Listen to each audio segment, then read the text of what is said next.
Je suis Lucie Pepin. Nous avons une collection de 360 pivoines, dont 330 variétés différentes. Pierre Turenne, je suis le mari de Lucie. Notre jardin couvre environ 1 acre.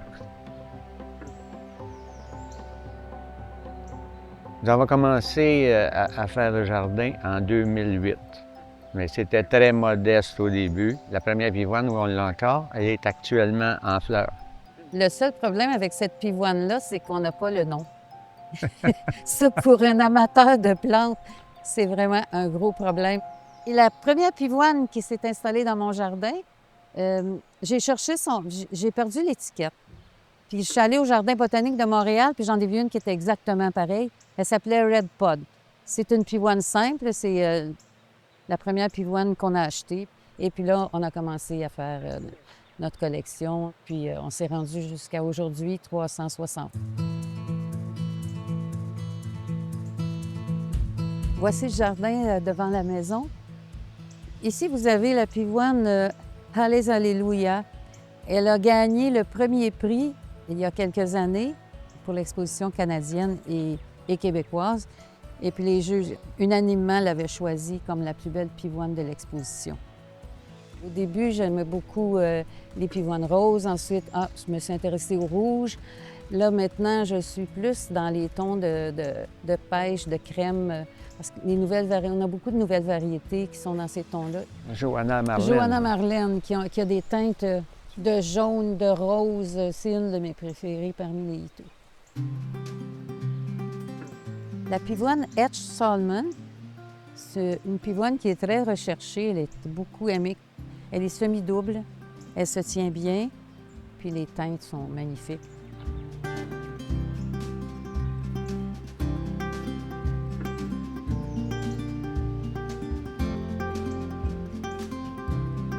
Ici, vous avez Pastelégance, qui est en fin de floraison, mais ça donnait des fleurs magnifiques, des très grosses fleurs. Énorme. Et c'est une pivoine qui est très, très recherchée et très dispendieuse. Mais Pierre m'a dit, tu l'aimes, achète-la. J'en ai profité, je l'ai commandée tout de suite. Elle n'a pas pris de chance. C'est ça. On a aussi des hybrideurs qui ont fait évoluer le domaine de la pivoine. Donc, M. Ito, qui a fait les pivoines Ito. Ce sont des pivoines qui se tiennent bien, qui n'ont pas besoin de support. Et puis, elles sont plus faciles à cultiver. Cette série-là, ce sont des pivoines Ito. Norwegian Blush.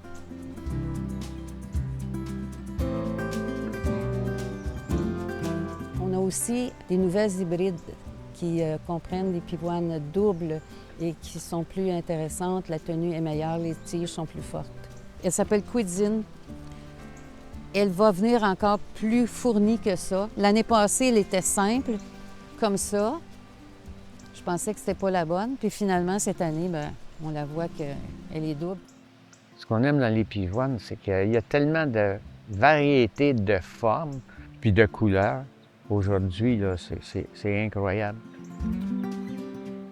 Normalement, quand ils font de l'hybridation de pivoine Ito, la mère est une herbacée, le père est une arbustive. Il y en a plusieurs qui ont essayé de faire le contraire. Ça ne marchait pas. Mais quand Don Smith a réussi à en faire une, il l'a appelée Impossible Dream. Et c'est celle-ci. Elle est magnifique. Une arbustive qu'on a plantée, ça fait pas longtemps. C'est une pivoine assez rare. Quand on l'a vue, on est tombé en amour avec. C'était super de beaux plants. Elle est tombée en amour avec. Moi, c'est ça. Regarde les macules foncées au centre. C'est les macules, c'est les taches foncées. Les taches foncées qu'on voit ici. Moi, j'aime beaucoup ça. Dandy Dan, c'est une pivoine qu'on connaît depuis longtemps. Et puis, cette pivoine-là, ce qu'on aimait, c'est qu'on dirait qu'elle est en velours. C'est la pivoine Gauguin. Monsieur Daphnis a fait plusieurs hybridations. Celle-ci, il l'a appelée Gauguin, en l'honneur du peintre, à cause des couleurs de sa pivoine. Mais cette année particulièrement, toutes les pivoines ont des couleurs plus vives. Oui, c'est la météo probablement. Écoute, Probablement la température. ça a été plus frais que d'habitude, donc ça a favorisé ça d'après moi. Parce que malheureusement, avec les pivoines qui sont, disons, les dernières à fleurir, si tu rencontres des températures, aujourd'hui avec le changement climatique, températures extrêmement élevées vont faire que ta floraison va être écourtée drôlement. Une nouvelle pivoine au jardin. Elle n'avait pas fleuri encore. C'est la 3e année qu'elle est ici. Mais elle est grosse. C'est juste une 2e année de floraison. Fait que je ne sais pas si elle va venir plus grosse que ça, mais magnifique. Est-ce qu'on peut dire que c'est une bombe? Oui, hein? C'est Parce que, regarde, tu as Peut-être que une c'est rangée de une pétales en bombe, bas, oui. puis la boule. C'est ça. Ça fait comme une soucoupe, puis ça, c'est par-dessus. Elles sont très, très grosses. Elle s'appelle Belgravia. Bien, jardiner, ça rend en forme.